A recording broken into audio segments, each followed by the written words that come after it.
Brexit fallacy number 15. The case for Brexit has been made.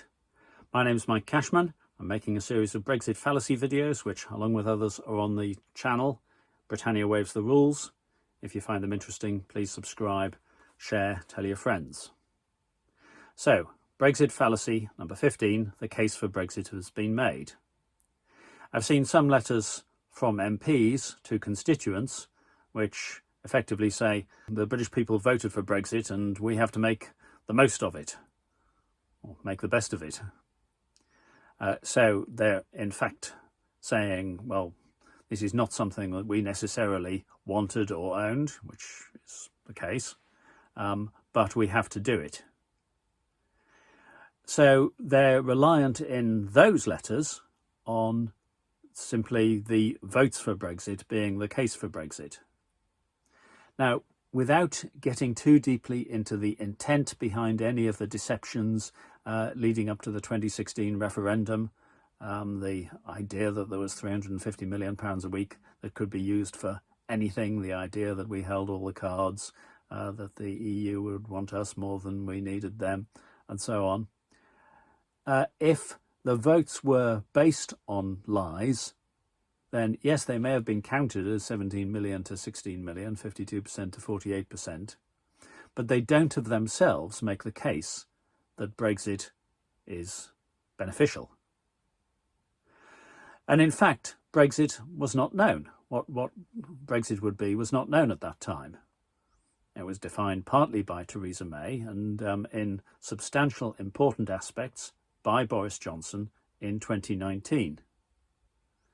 And there was not a majority of people in 2019 that voted for parties backing Boris Johnson's Brexit deal. The majority was in the opposite direction.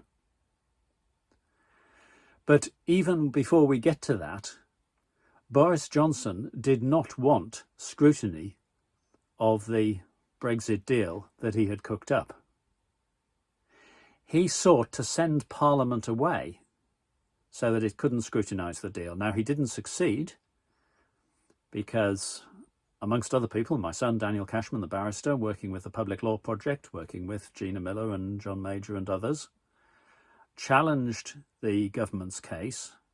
And what, as I say, my son drafted particularly was the point that proroguing Parliament would remove the opportunity for scrutiny of the important Brexit legislation in the withdrawal agreement without there being any counterbalancing argument that would make the case that prorogation was beneficial.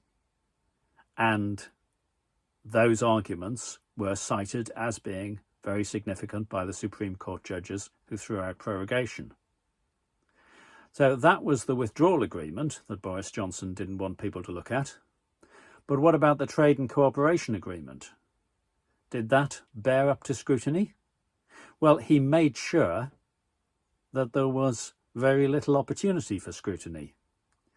By delaying the agreement and the announcement of the terms until 24th of December, literally 2020, Christmas Eve, he allowed only 7 days, from then until 31st of December, only 7 days over the Christmas period for examination of the precise terms that he was proposing.